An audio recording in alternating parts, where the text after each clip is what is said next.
विद्यार्थी मित्रांनो, सह्याद्री ट्युटोरियल्स मध्ये तुमचं स्वागत आहे. झाली एक बोर्डची एक्झाम, संपलेली आहे बोर्डची एक्झाम, पण सुट्ट्या लागलेल्या नाही आहेत बाळांनो. मी हा व्हिडिओ का बनवतोय? आता आटपाडीवरून देशपांडे नावाचा एक मुलगा आलाय माझ्याकडे. 10 तारखेला सीएचा पेपर झालाय त्याचा.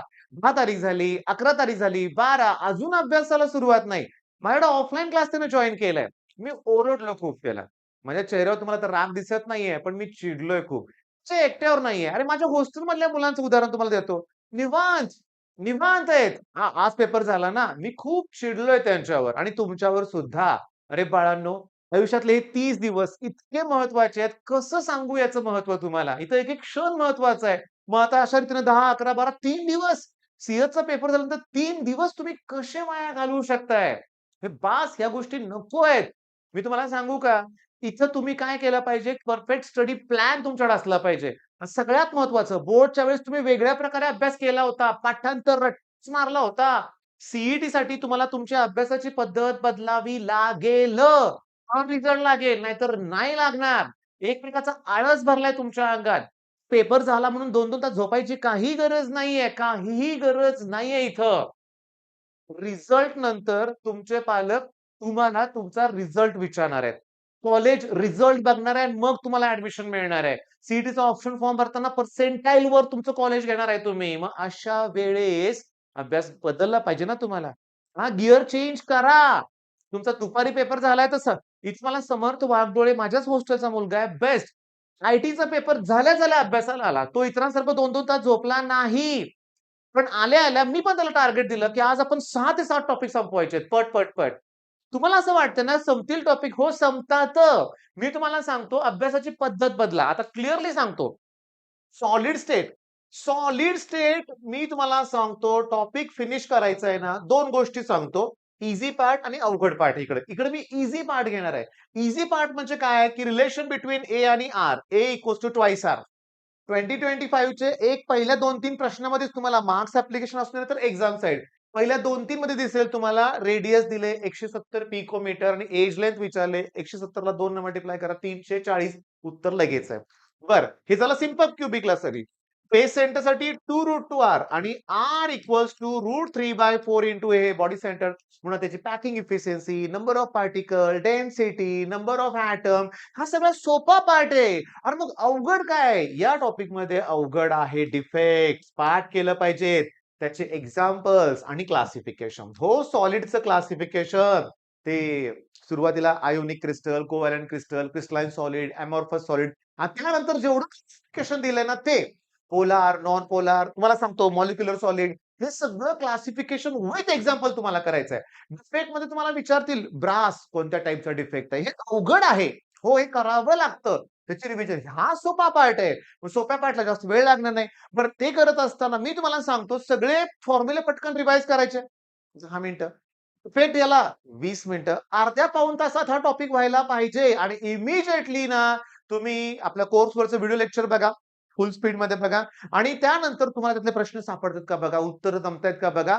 प्रश्न उत्तरं या स्टेजला लिहीत बसू नका. प्रश्न उत्तरं या स्टेजला लिहीत बसू नका. तुम्ही त्यात वेळ जातोय बाळांनो लक्षात घ्या. मग आता सॉलिड स्टेट. मी तुम्हाला सांगतो मॅग्नेटिक मटेरियल सारखा टॉपिक फिनिश करायचा असेल तुम्हाला, तर तोही फारसा अवघड नाहीये. याच्यामध्ये फ्लुइड टेम्परेचर, हिस्टॅरिसिस हे अवघड पार्ट आहेत. हो, अवघड आहेत.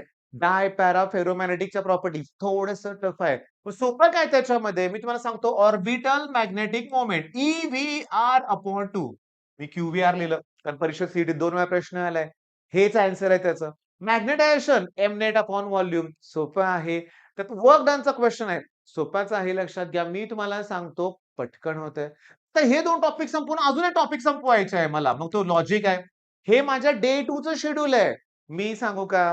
हॉस्टेलची मुलं, मी चिडलोय त्यांच्यावर. खूप चिडलोय लक्षात घ्या.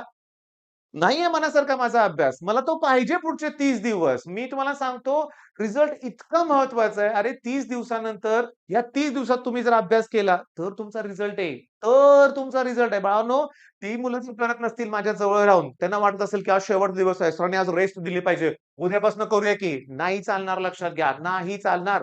मला तुम्हाला सगळ्यांना खडसावून सांगायचं आहे, की आता या क्षणाला अभ्यासाला लागा. झालं तुमचा वर्ल्ड कप पण झालेला आहे आणि आता तुमच्यासाठी येतंय आय-पी-एल. नाही रे बाळांनो, मला अजून आठवतंय बरं का, मी बघतो चेन्नई, मुंबई यांचे सपोर्ट असतात. त्यांच्यात जेवताना भांडणं, इकडं भांडणं, तिकडं भांडणं, स्टेटसवर भांडणं. दुर्दैवानं चेन्नईची टीम राहिलीच नाही. तुम्हाला पण माहिती आहे गेल्या वेळेस प्रॉब्लेम झाले होते, बरोबर ना? पण त्या भानगडीत आता पडण्यासाठी वेळ नाहीये तुमच्याकडं. आता मी तुम्हाला सांगतो, तुम्हाला करायचंय काय? नीट लक्ष द्या, की तुम्हाला पहाटे उठायचंय रे बाळांनो. आपल्या दिवसाच्या शेड्यूलमध्ये 3 ते 4 टॉपिक असतात. 3 ते 4 टॉपिक असतात. तुम्हाला टॉपची प्रायोरिटी केमिस्ट्रीला द्यायची आहे. सकाळी केमिस्ट्री व्हायलाच पाहिजे. ते लगेच होत असेल, सोपा टॉपिक असेल तर फिजिक्सचा अर्धा पार्ट कंप्लीट करा. दुपारी ॲट एनी कॉस्ट म्हणायचं होतं मला. मॅथ्स फिनिश करा.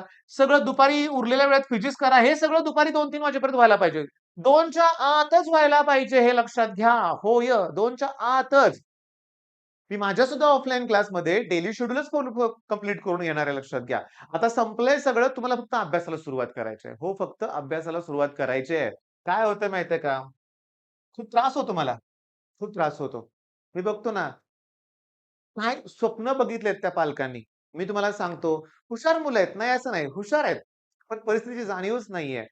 आई-वडील किती कष्ट घेतायत, काय धडपड करतायत, काय त्यांची परिस्थिती आहे. वडिलांचा जॉब गेलाय, तरी ते दिवस-रात्र कष्ट करतायत. तुमच्यासाठी इकडे हॉस्टेलला पैसे पाठवतायत, खर्च करतायत. तुमचं उज्ज्वल भविष्य. त्यांचा काही फायदा नाही रे. आणि तुम्हाला सांगू का, तुम्ही पण काय करणार आहे, की प्लेसमेंट झालं की पुण्याला, मुंबईला, बेंगलोरला, काही जण अमेरिकेला जाणार आहे. हे पालक फक्त तुमचं भविष्य बघून, तुमच्याकडे बघून खुश असणार आहेत. ओके? तर मी सांगतोय लक्षात घ्या. फार वेगळी गोष्ट आहे ही गोष्ट. फार वेगळी गोष्ट आहे. ठरवलं तर सगळ्या गोष्टी होऊ शकतात. ठरवलं तर. मी तुम्हाला बोललो नाही, तुम्हाला सांगतो ॲडमिशनला मुलं येतात. मी त्यांचे फोन चेक करतो. 4 तास, 5 तास, 8-8 तास Instagramवर असतात. हां, पालकांनी गावावरून इकडं पाठवलंय. हॉस्टेलमध्ये राहतायत मुलं. ओके. क्लाससाठी, अकॅडमीसाठी लाखो रुपये फी भरले. हॉस्टेल मेसचा वर्षात 50,000 ते 60,000 मिनिमम खर्च आहे. 1.5-2 लाख रुपये, 2.5 लाख रुपये पालक खर्च करतोय. मुलं काय करतायत? करत नाहीयेत. मग हा क्लास सोडून तो क्लास, तो सोडून हा. 3-3 क्लास बदललेली मुलं मॅडम 4थ्या क्लास वेळेस क्रॅश कोर्सला आलेत. नाही. क्लास हे ते सगळ्या गोष्टी राहू दे. आता तुम्हाला झटलं पाहिजे लक्षात घ्या. तुम्हाला तुमची अभ्यासाची पद्धत बदलावी लागेल. मी शेड्यूल दिलंय. 25-27 दिवसात सगळं कंप्लीट होतंय विथ 5 ते 6 full length test. Full length test तिथं देत नाहीयेत मुलं. देत नाहीयेत फुल लेंथ टेस्ट. मी तुम्हाला सांगतो देत नाहीयेत. पण इथं मला खूप आनंद होतोय. आता अमन देसाई स्टुडंट आहे क्लासमधला. Equation X okay. Equation X तुम्हाला माहीत असेल शैलेश चव्हाण आमच्या ऑफलाईन मधल्या बऱ्याच मुलांनी इक्वेशन एक्स बऱ्याच म्हणजे ऑलमोस्ट सगळ्याच टॉपरना मी घ्यायला लावलंय. तर सीएस आयटीमुळे ते पेपर देत नव्हते. पण कधीही बघा अमन देसाई टॉप 1-2 मध्ये आहेच. मग तुमच्याकडनं ती अपेक्षा आहे. अरे पेड नाही, फ्री मॉक टेस्ट पण आहेत. एक्झाम साइड एक्झाम गोलवर 60, 70, ₹80 भरून सुद्धा मॉक टेस्ट तुम्हाला मिळतायत. मग द्या ना. कुठली वाट बघताय तुम्ही? तुम्हाला अभ्यासाची पद्धत बदलून टेस्टवर भर द्यायचा आहे. आता क्वेशन आन्सर नोट्स बनवायला वेळ नाहीये. फॉर्म्युलेच्या नोट्स बनवायच्या फक्त लक्षात घ्या आणि प्रचंड अभ्यास करायचा आहे. मला तुमच्याकडून प्रॉमिस हवंय, की चांगला रिझल्ट लावून द्याल म्हणून. मी तुम्हाला सांगू का? गेल्या 25 वर्षात मुलांच्या रिझल्टचा वापर करून मी ॲडसाठी केलेला नाहीये. नाही. कुठे बॅनर लावलाय, बोर्ड लावलाय, नाही. कोल्हापुरात पण नाही लावलाय आणि साताऱ्यात सुद्धा नाही लावला. आणि लावणार सुद्धा नाही. मग काय एवढं रिझल्टसाठी मी हॉस्टेलच्या मुलांना त्रास देतोय? का? कारण त्या प्रत्येक मुलाच्या आई-वडिलांशी मी बोललोय. हां, त्यांचा माझ्यावर एक विश्वास आहे, की सरांकडे पाठवलंय म्हणल्यावर रिझल्ट लागणार आहे. लागणार आहे. मी तुम्हाला सांगतो प्रत्येक क्लास ओनरची हीच अवस्था आहे लक्षात घ्या. तुमच्या पालकांनी मोठ्या विश्वासाने आमच्याकडे क्लास लावलेला आहे. मग तुम्हाला क्लिअरली सांगू का? फार विषय भरकटत चाललाय. खूप भरकटत चाललाय. तुमचा वेळ जास्त घेणार नाही मी. नाही घेणार. पण पण मी तुम्हाला सांगतो फुल लेंथ मॉक टेस्ट ह्या दिल्याच पाहिजेत लक्षात घ्या. तुमचा कमी स्कोर होतोय म्हणून टेस्ट ऑटो सबमिट नका करू. बॅक नका घेऊ. तुमचा स्कोर कमीच होणार आहे. तुम्हाला भीतीच वाटणार आहे इनिशियली. पण सतत प्रॅक्टिस केल्यानंतरच ही भीती दूर होणार आहे लक्षात घ्या. शिवाय होणार नाहीये. फुल लेंथ टेस्ट या सतत दिल्या पाहिजेत. आता माझ्या 2-3 रिपीटर मुली आहेत. मी त्यांना काय सांगितलंय, दिवसातून 4 सीईटीचे पेपर द्या ना केमिस्ट्रीचे. मी स्टुडिओमध्येच त्या मुलींना बसवलं होतं आणि मी स्वतःहून पेपर त्यांना सॉल्व्ह करून दाखवला. 8 मिनिटात 30 मार्क मिळतायतच रे. आणि माझ्यापेक्षा मुलीच ते उत्तर देत होत्या. मी त्यांना दाखवलं न्यूमेरिकल स्किप करा. वेळ लागतो इनिशियली स्किप करा. सोपे प्रश्न सोडवा आणि 30-35 खरोखर सोपे प्रश्न आहेत. वायवा सीरीज मधलेच प्रश्न आहेत. ॲज इट इज ते प्रश्न येणार आहेत लक्षात घ्या. मग प्लीज बाळांनो रोज 2-3 वायवा सीरीज बघितले पाहिजेत. इंटिग्रेशन शॉर्टकटचे व्हिडिओ तुम्हाला बघायला वेळ नाहीये. माझे व्हिडिओ 10 मिनिटाचे, 9 मिनिटाचे, 7 मिनिटाचे आहेत. मग का वेळ नाही तुमच्याकडे? झोपायला आता मी हॉस्टेलच्या मुलांना ह्याच्यावरून चिडलोय, की झोपायला 2 वेळ आहे. आणि 8 मिनिटाचा व्हिडिओ बघायला वेळ नाहीये. फार वाईट गोष्ट आहे हे लक्षात घ्या. फार वाईट गोष्ट आहे. मग बाबांनो प्लीज हात जोडून तुम्हाला रिक्वेस्ट करतोय. हे 30 दिवस परत येणार नाहीयेत. तुमची क्षमता आहे तर करून दाखवा, करून दाखवा. रिझल्ट नंतर स्टेटसला मार्कलिस्ट ठेवायला वेगळीच मजा असणार आहे. नाहीतर तोंड लपवायची वेळ जागा नसणार आहे कुठं लक्षात घ्या. कठोर बोलतोय पण सत्य बोलतोय. मग अभ्यासाला लागा. All the best.